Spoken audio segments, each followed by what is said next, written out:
Oké, welkom by Renewal of the Mind. Ons het hom jare laas aangebied op die level wat ek hom nou gaan aanbied. Hy's baie getweak, baie gechange. So ek moet 'n fyn balans loop van neuroscience is vir my nogal iets wat ek baie like, maar mens kan ook te tegnies raak met dit. En mens moet onthou dat mens met 'n understanding hê hoe die brein werk. Mens moet ook 'n understanding hê hoe die brein geestelik werk. En dan aan die einde van die dag al daai kennis weet hoe werk dit prakties in ou se lewe. Van is wonderlik. Ek het al neuroscientists gesien wat alles vir jou kan vertel van die brein. Ek het hier's 'n professor in Pretoria met wie ek al gaan kuier. Hy's 'n professor in neuroscience. En amazing oom. Maar teoreties, alles is teoreties. Ek kan nie as ek met jou gesels en jy vertel vir van neuroscience, kan ek in neuroscience sien. Ek kan nie sien dat jy dit weet hoe om dit te apply en as ek van praktiese vrae vra, dan weet jy nie lekker om te doen nie. As ek van akademiese vrae vra, dan kom die inligting so.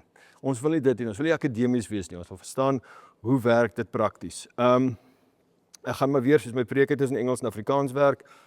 Ek gaan probeer om meer Engels te wees. Dat almal aan die einde van die dag wat die video kyk, dit kan verstaan. Okay.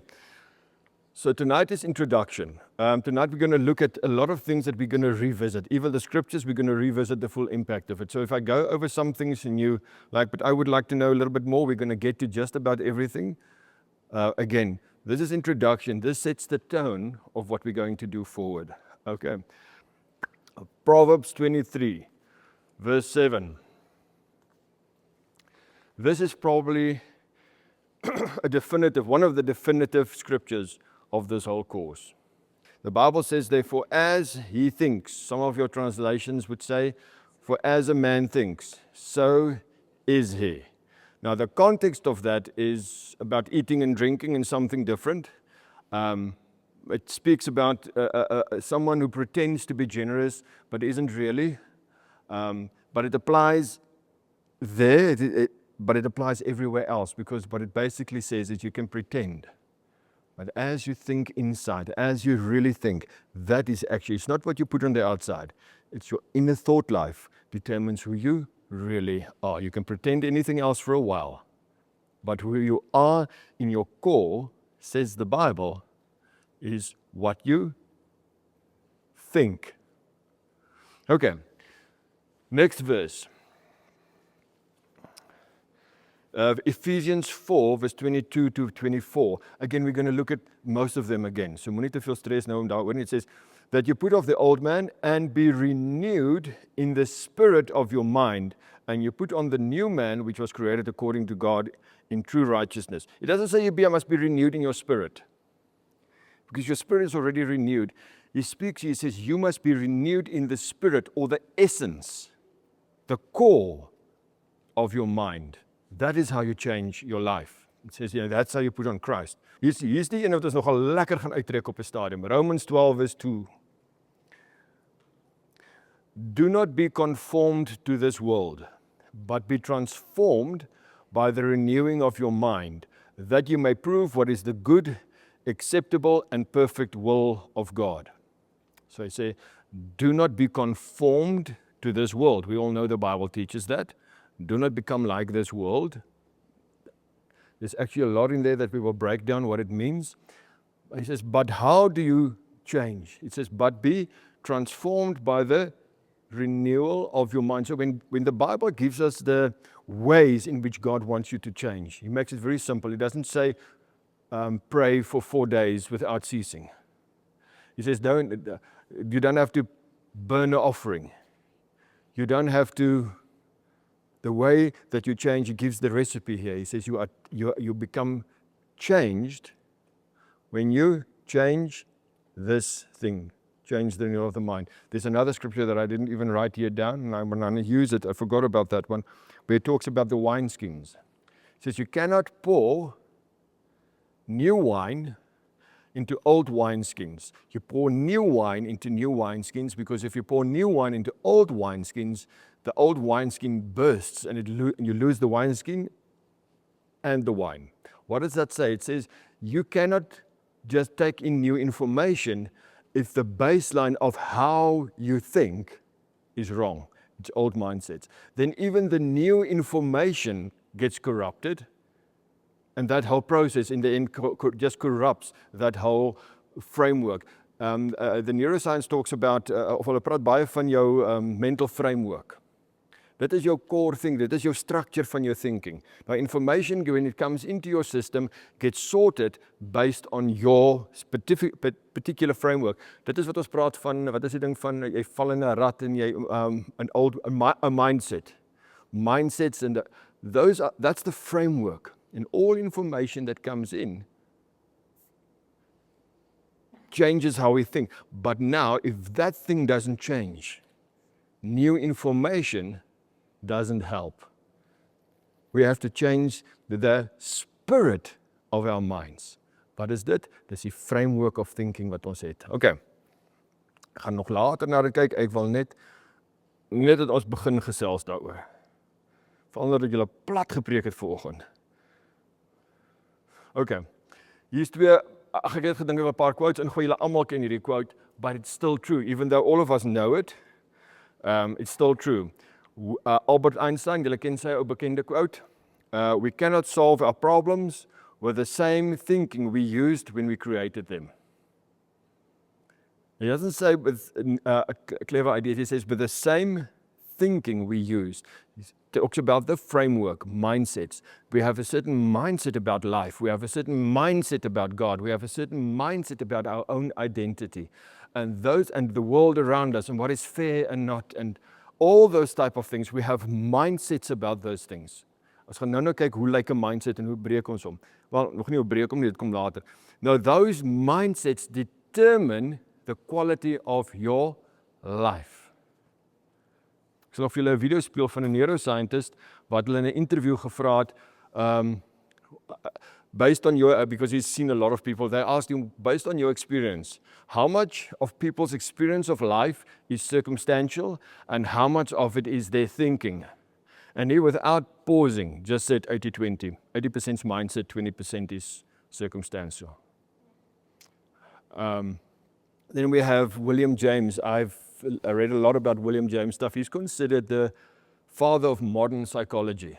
And he said the following: the greatest discovery of my generation is that human beings can alter their lives by altering the attitudes of mind. Een van die grootste sielkundiges. And I want to bring this in. Albert Einstein, not a Christian. I don't think William James was. They spoke out of their scientific and psychology backgrounds. And they came to the same conclusion as the Bible a long time ago already taught us. Ons lees dit baie keer in die Bybel en ons sê, dit is mooi, want dit staan in die Bybel, dit's geestelik. And we sometimes need to hear a psychologist and maybe a physicist here say the same things to understand, oh, okay, maybe this is in the Bible because this is actually how life works and we need to take this seriously.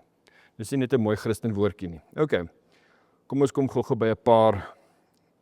Again, we're going to look at all of these things more in detail. I just want to give you some things about how your brain works.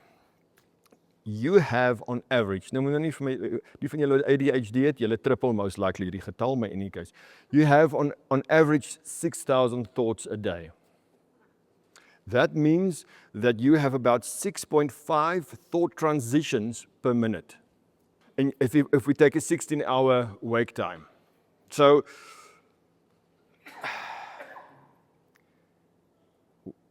it's not whether you're thinking.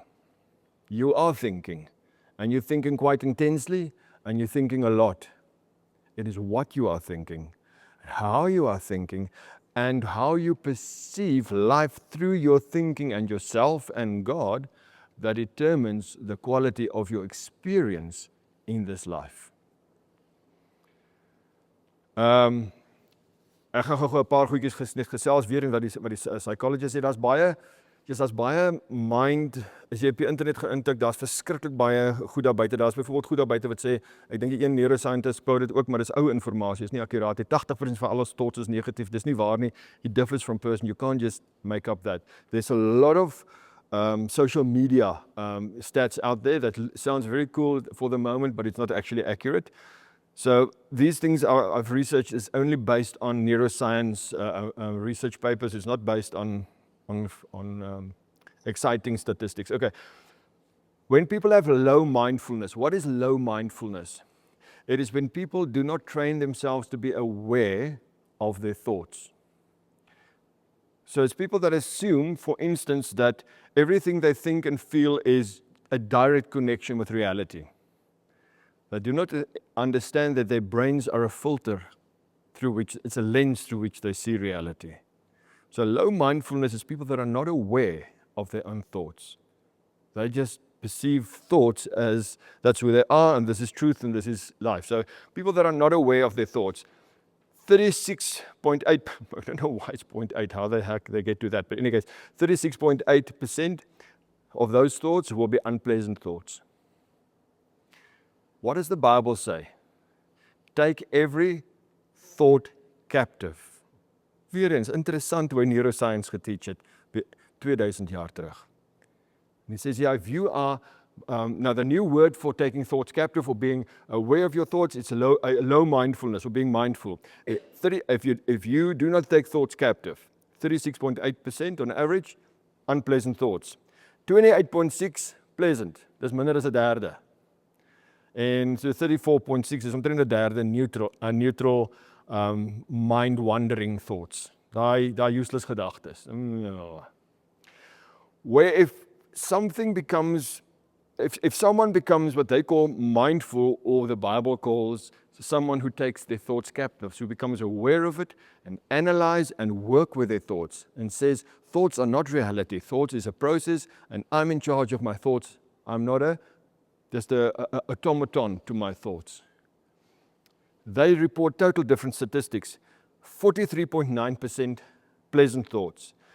20.8% unpleasant. That's a fifth. Jy gaan nog steeds unpleasant thoughts. And 35% neutral, pretty much die neutral bly, nonsense thoughts bly omtrent dieselfde. That's where your mind just wanders off and thinks about, general things and dis interessant and wie daai ook nie so flikkerlig aangesit nie and whatever. But the rest is, that's a huge jump from 36% unpleasant to 20% unpleasant. And 28, kom ons maak dit 30%, nou oor die 40% pleasant thoughts. Would you like to have more pleasant thoughts? Do you think that more pleasant thoughts makes your life better or worse? Okay, nou weet ek hier sit van julle, ek is guaranteed vir elke groep het hulle, wat sê nee, dis gaan nie oor pleasant of unpleasant, positive, hier is nie oor positive of negative so by the way nie, alhoewel dit 'n rol speel. I'm not positive, I'm a realist. Now you're an arrogant person, because you assume that your lenses of reality is so accurate. And what it actually means for most people, it means I prefer to be negative because the chances that I feel that I'm right and not being disappointed is probably better. So I'm a realist. Because you will never find someone who says I'm a realist that leans to the positive side. I'm a realist means I lean to the negative side, but I justify it really well. Have you noticed that? In yourself as well. Okay, niemand van julle nie, dis fine. 40% of the day, negative content. 40% of your day will have drives lower mood. So an undisciplined mind, lower mood in general. Ons is nog eers by akkuraatheid, ons is nog eers by truth nie, ons is nog eers by daai gedoen. Ons is nog net by 'n general, iemand wat nie sy mind vasvat nie. 74% van sy dag oor die algemeen het 'n lower standaard van motivering, van gevoel daaroor, van uitkyk op die lewe. Okay, dit is just so 'n paar interessante goedjies. Adults. Who of you've heard, because I taught it once, but it's not, again, neuroscience has caught up so much, that babies are born with so many neurons, and then almal van julle is dom van die helfte van die neurons is weg. It's actually not true. You don't lose that many neurons. You lose a little bit. You lose more brain mass than what you actually lose neurons. It's not neurons that just falls away. But in any case, so you have about 86 billion neurons. To put that in perspective, our solar system, our galaxy, has about 100 billion stars in it, which is considered, beyond imaginable.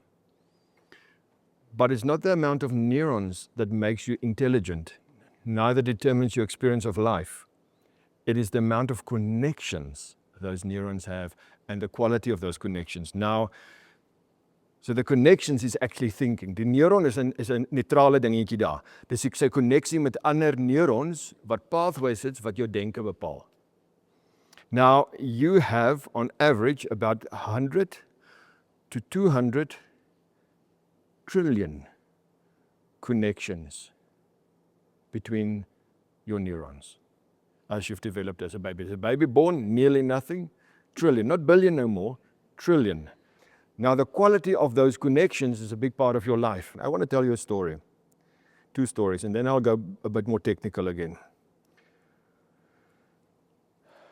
That will explain the connections and the neurons and why their connection is so important.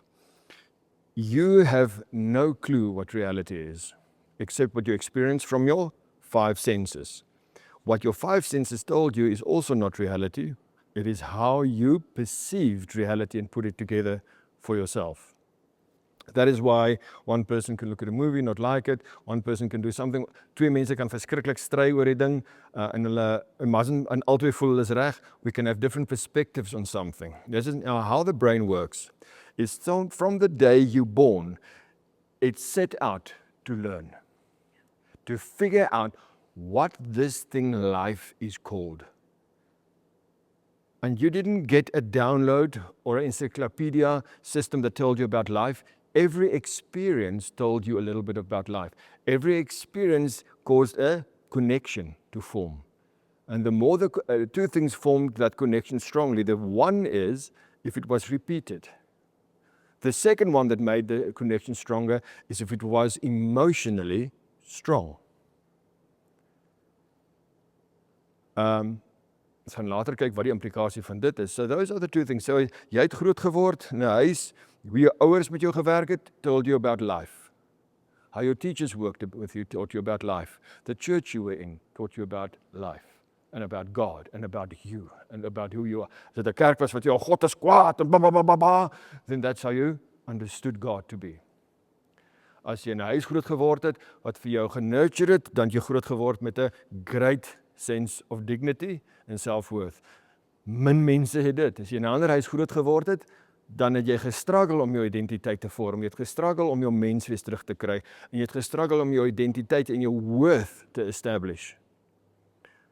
Because those connections traveled. Now, what does that look like? How many of you have seen old world maps?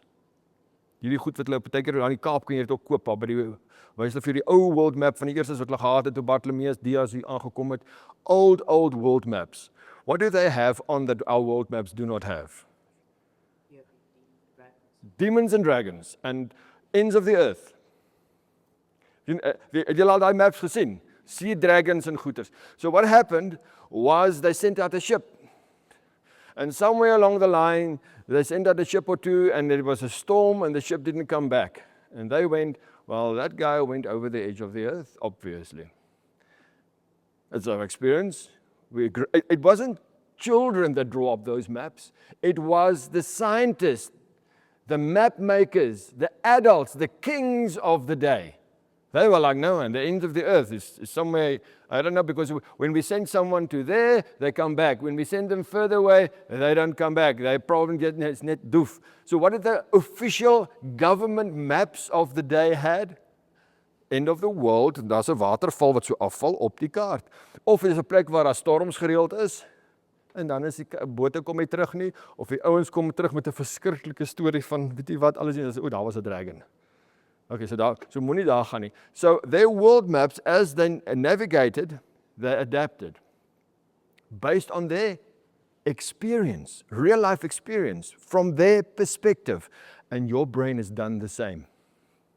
So your brain draws a world map based on your experiences, and it adapts it all the time as you experience more things. Later on, they were like, nee, okay, dis nie die einde van die wêreld nie. Bartholomeus Dias kom bietjie verder. Of iemand, okay, so ons het die eerste wêreldmap van Afrika het gelyk soos 'n peer. Dit was net so die ouers ons het omgegaan het. It didn't look like Africa at all. But that was their information at the time. And as they went further and further, it became more and more detailed. Now we have satellite imaging, so it's very accurate. But that took thousands of years to develop. Your brain and your life story is exactly the same.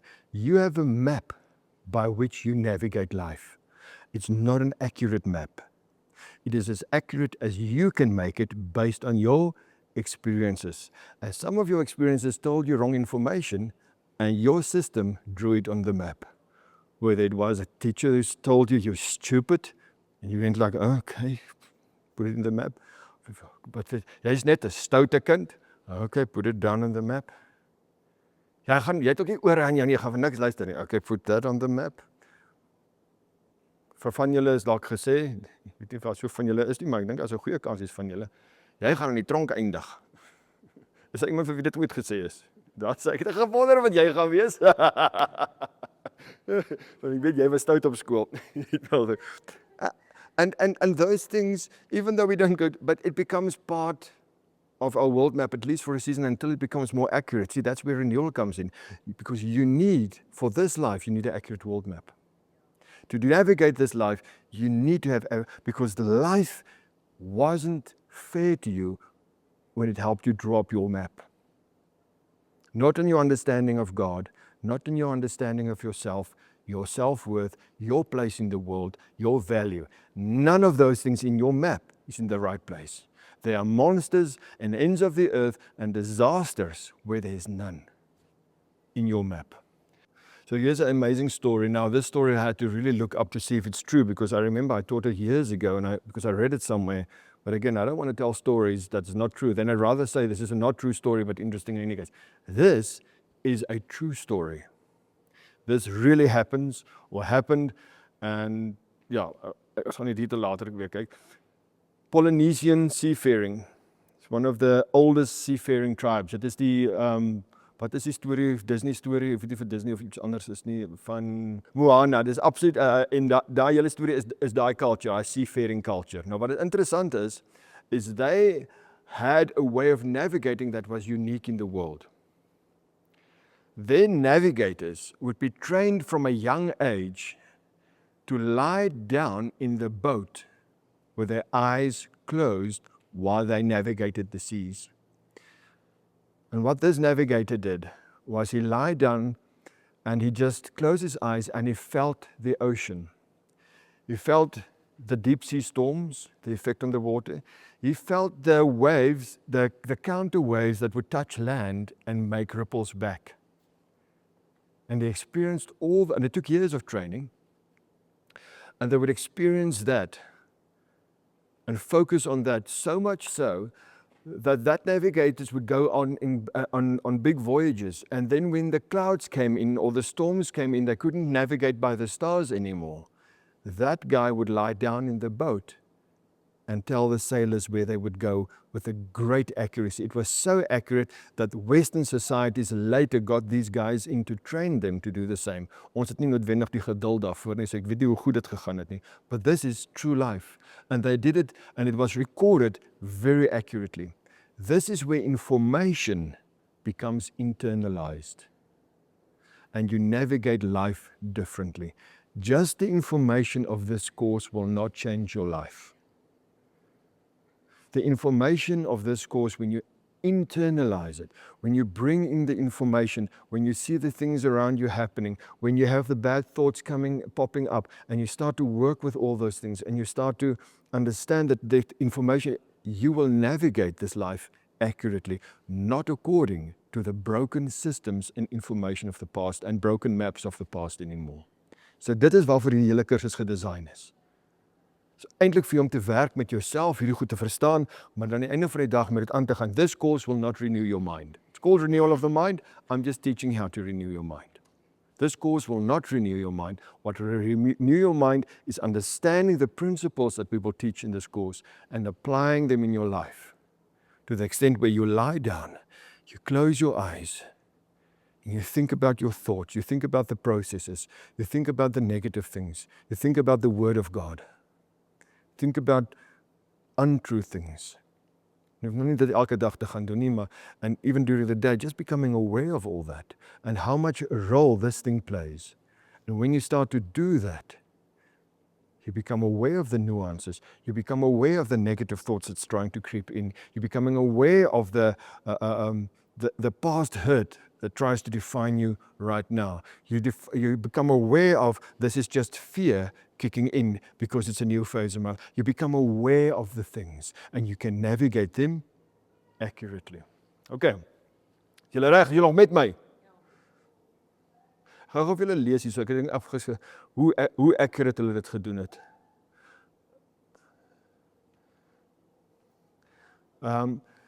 By sensing how the canoe rose, dipped, twisted and yawned, the navigator could infer direction, drift and proximity to land, even when the clouds obscured stars. Nou, hoe werk hierdie storie? Elkeen van julle you've got this thing. En dit is omtrent hierdie size. You've got a brain. Very, very interesting things about this brain. First of all, it's your most power-hungry organ in your life. This thing uses a huge amount of your energy. As later 'n bietjie daarna kyk, van jou brain en your mind is nie dieselfde ding nie. But your brain hosts the mind. And if you don't look after this thing well, it becomes a bad host. Who likes living in a bad house? Okay, so when we look after this thing, the mind has got more chance of prospering. Okay, so hoe hy werk, jy kan julle nou mooi sien. Hier's 'n paar goed wat belangrik is in die brein. As ons nou so deursny.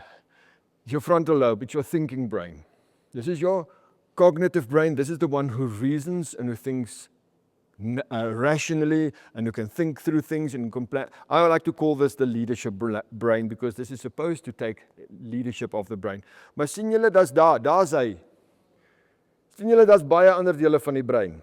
Now there's other parts of the brain. Now there's a lot of parts of it. Julle gaan hier so kyk, temporal lobe, the perineal lobe, the cerebellum, medulla oblongata, and we're going to look at one or two of those regions because they have different functions. And the reason for that is I'm going to tell you something about how you think every day. It's not to say that you have a course that you know anything. So I'm not going to look at all of those. But there's a few. Your prefrontal, ek het nog net vir jou verduidelik. Dis jou executive control. Dis die CEO van jou lewe. Sometimes when the rest of the brain allows him though. Then you have the amygdala, waar's hy nou weer? Hy is hier agter, ja. Dis jou threat detection or rapid threat detection system. That's your fight and flight mode. This is where you come in and the brain says, hey, there's a problem here, you need to act. This is where adrenaline kicks in and things happen and the brain tells you it's now time to act and to get out of danger. Nou 'n bietjie praat oor sy funksie. Hy overfires met fear, trauma, en wat hom goed doen is to calm with truth and safety cues reduces false alarms. Ek gaan nou vir jou verduidelik, hierdie ding is mal oor false alarms. Hy gee vir jou so baie false alarms, and I'm going to show you what it does when it gives a false alarm. Then the hippocampus is the limbic system, that's the memory formation. But what is interesting to understand about memory formation is it's not just memory like flashcards memory. It does that as well. But memory is stored. One of the strongest ways to store memory is with emotion. So it stores memories that is connected to an emotion. Now, how many of you, when someone tells you something negative, think about that for an hour afterwards? Iemand by die werk of iemand sê vir jou, ag nee man, jy praat sommer nou nonsens of jy moenie daai sê nie, of nee, jy is verkeerd oor dit, of jy trek bietjie jou sokkies op, knowing that you've worked hard. How many of you play that thing over and over in your head, something negative? How many of you play a compliment over and over in your head? Or how many of you dismiss a compliment out of hand? Iemand sê, yes, dis 'n baie mooi hemp daai. O hemp.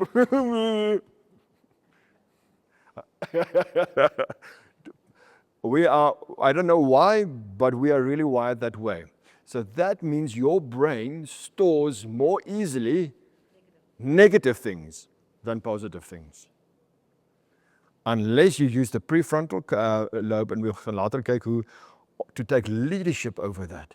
But if you just go through life, and and listen, 50-50 doesn't happen. There doesn't happen 50% positive and 50% negative. Life has got a little bit more harsh than that. But let's say your life is 50% positive, 50% negative. You will not come to the other side with the understanding of your life as 50% positive and 50% negative, because you will store the negative much stronger, much more regularly than the positive.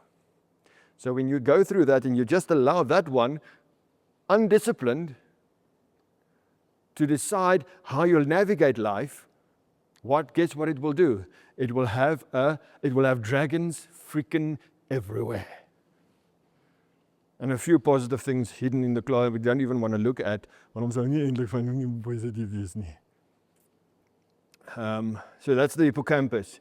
And then the salience network. The salience network is an interesting network. It switches between a couple of, it's literally a switch in your brain.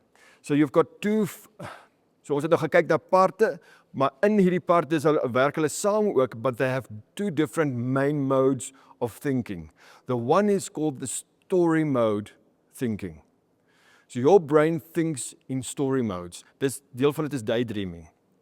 En dit stoor baie in verbaal. Dit is goed wat jy vir jouself sal sê en goedjies sal praat. It's the story mode. It's the truths or the values you hold. It's the story you tell yourself about life. It's the story you tell yourself about you, and it's the story you tell yourself about your hurt, about your value, about your future, about God, about your husband, your wife, your children.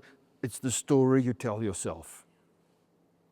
And it switches from the story mode to the, waar's die ander ene, the CN, I forget what hy is. The CN is the Central Executive Network. That's the powerful thinking brain. So die ene is, jy's gou besig met 'n task. Jy moet nou hierdie goed bymekaar sit. Ek moet hierdie goed bymekaar sit, dit is baie moeilik. Jy gaan in jou CN mode in. Dit is die operations mode. Jy dink nou hier, jy fokus hier, maar nou ry jy kar huis toe.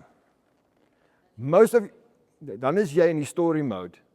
And then you rehash what has happened the day. You think about how it's happened the day, because your brain is also a predictor, because it's constantly trying to predict your future. So it tries to tell you, based on what happened today, what is your future going to look like.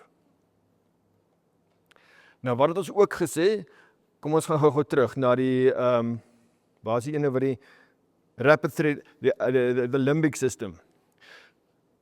So voor die limbic, so jou frontal cortex is die een wat jy moet gebruik om logies oor te gaan dink en te sê, I'm thinking wrong about these things in my life. Nee? The limbic system has got a different function. It is only one. The whole brain is actually wired to this, and this is the big chief when it comes to that part of your brain. It's got only one thing in life. It's not to make you successful. It's not to make you happy. It's not to make you valuable. Your brain is wired for one thing above all, and that is to protect yourself, to be safe, above all. And that's why the limbic brain is so powerful in your brain, because it can override other parts of the brain like this, because the whole brain is wired to keep you safe, but that is that one's main function. So it's a threat detector.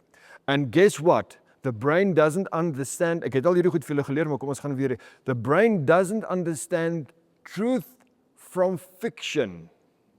Jy moet dit verstaan van jou brein. Dis hoekom jy 'n horror movie kan kyk. Ek hoop julle kyk horror movies for goodness of life nie. Dis letterlik om 'n mooi plaat te hê en 'n freaking pen te vat en 'n streep oor hom te trek. It's net like in 'n ou se kop as jy daai goed mee besig is. I think I watched half a horror movie in my whole life, even when I wasn't a Christian. Ek het kwai spannende movies any day. I love them.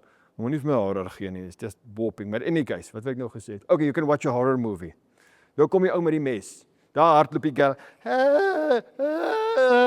En die ou met die mes agter hom. Funny thing is, she's running and he's walking, but he's right behind her the whole time.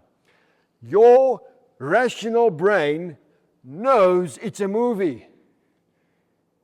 You know there's going to be someone that shouts now, cut! And she's going to turn around and says, het ek mooi geskryf, was dit reg? Is dit hy? En die ou met die mes gaan sê, plastic, kan hulle sien op die skerm met plastic, ons gaan drink koffie. You know all those things, and yet you sit there scared. Why? Because you see it, you hear it, and your brain, that is a part of your brain doesn't distinguish fact from fiction. It triggers the same emotions. Now, here's the interesting thing about that as well. It doesn't understand virtual from reality. So a threat, jy stap 'n leeu in. Nou net jy stap 'n leeu in. Is dit 'n real threat? Ja. Your brain reacts in a certain way. It triggers adrenaline and cortisol just like that. And jy spring jy in die dak in van die onder af. So dis almal wat jy daar gekom en sê nee, ek weet ook hy help my af. But in that moment it's all there because there's a real threat and the brain works. The problem with the brain is it doesn't understand the difference between also real and perceived threat. So you walk at your work and in front of a few people, your co-worker says something and it embarrasses you. You're at a function, your husband or your wife says something, and they don't even mean it bad, but because of a hurt you have, it embarrasses you. Do you know that your brain now functions and triggers because that embarrassment is a threat now? And your brain now fights in exactly the same way. And one of the ways it produces cortisol. One of the jobs of cortisol is to switch off systems that your body don't need in the emergency. It's your gut, your whole gut. So dis hoekom jy sê goeie spanning het, hou jy op eet en al daai goed. But interesting, what it also does is it switches off your frontal cortex. Not to switch it off, but it lowers it. Dis hoekom mense wanneer hulle woedend is, die stupidste goed en road rage en al daai goed. Mense sê ek weet nie wat ek gedink het nie. And you think they're lying. They're not lying. They literally became stupid. And how the brain does it, it narrows the blood flow to your frontal cortex. That's what cortisol doen. Hy narrow die blood flow in die frontal cortex toe sodat jy dommer kan raak. Why does it do that? Because when there's a threat, you cannot stand and analyze. You can't stand and think it through. You need to react like this. So dit sê vir die brein, vir die logiese brein, hou op, dink, spring! En het jy al ooit na iemand toe gehelp, of veral 'n man of jou vrou na iemand, of na jou man toe gehelp, of na jou vrou toe gehelp, of na because something they did or said, and you were afterwards like, hoekom het ek so gereageer? It was totally unnecessary. What happened is they triggered a fear. There was some other dragon in your map that came close to it. And your system said, I'm under threat, and it triggered aggression. And you didn't even think it through. Dit het net by jou mond uitgekom. En dan is dit nou daar so moeilikheid en uitsort. En ek het dit bedoel nie en al daai goedjies. Okay, so those are things we need to look at. Because that's now, God gave us an incredible tool. But it's a tool that you must understand is complicated to work with. So I want to conclude with tonight. So ons het nou 'n klomp losgoedjies gekyk en ons gaan na die goed in meer detail kyk in die application van dit meer detail kyk. But you have to understand that that God has given you is a phenomenal tool. Because this is how you experience life. This is how you experience God. This is a broken tool. This is a tool that's got information throughout your whole life plan that gave you a broken map. Every single one of us. That's why renewal of the mind never stops.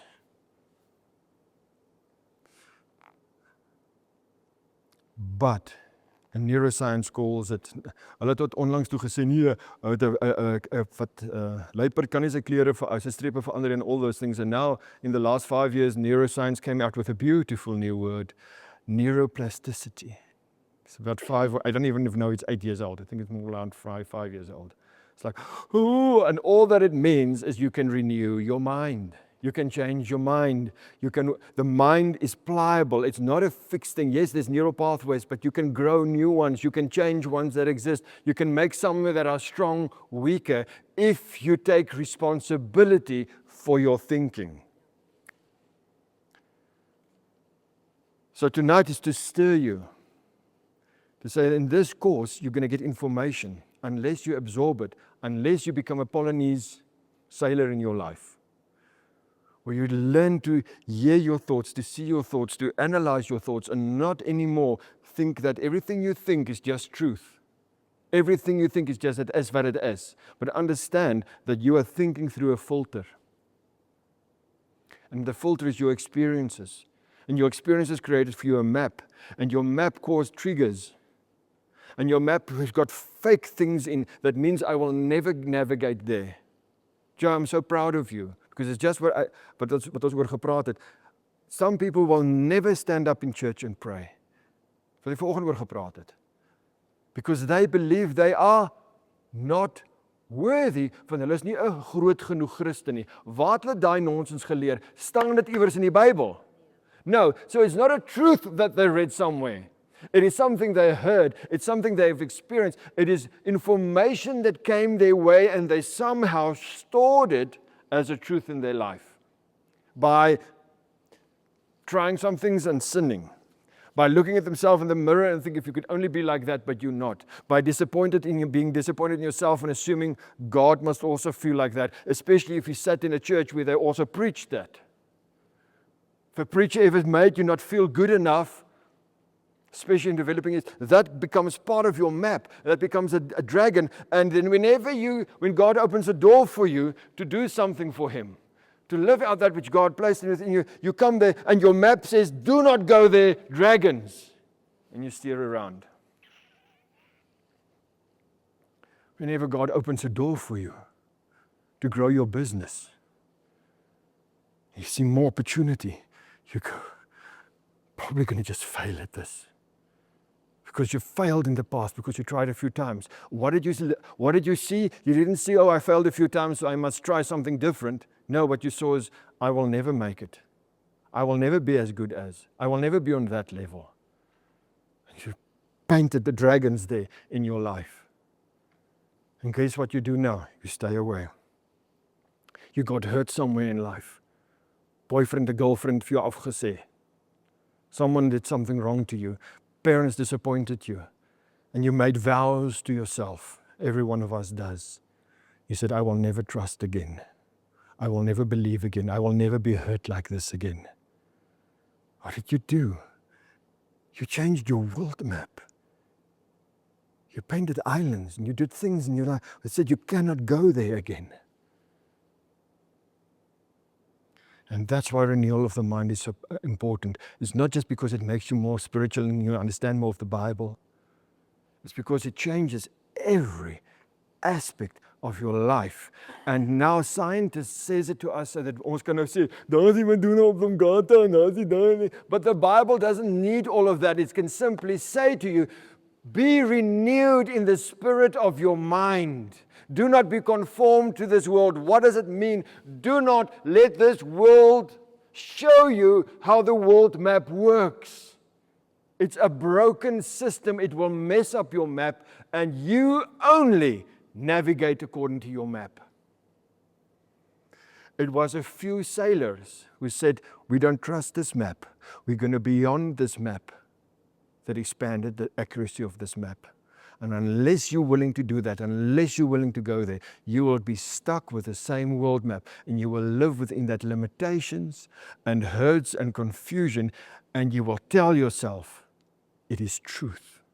And you will just tell yourself that you know truth and you know accuracy, and dat die ander goeders is positive thinking. And you will even shoot down biblical truths that tells you who you are, that tells you of your beauty, your power, your strength, what God has for you. And you will shun those things, or you will just bounce off your ears because your world map will not allow it. Renewal of the mind will be the most bravest but most valuable journey you will ever go on in your life. On that note, amen. God bless you.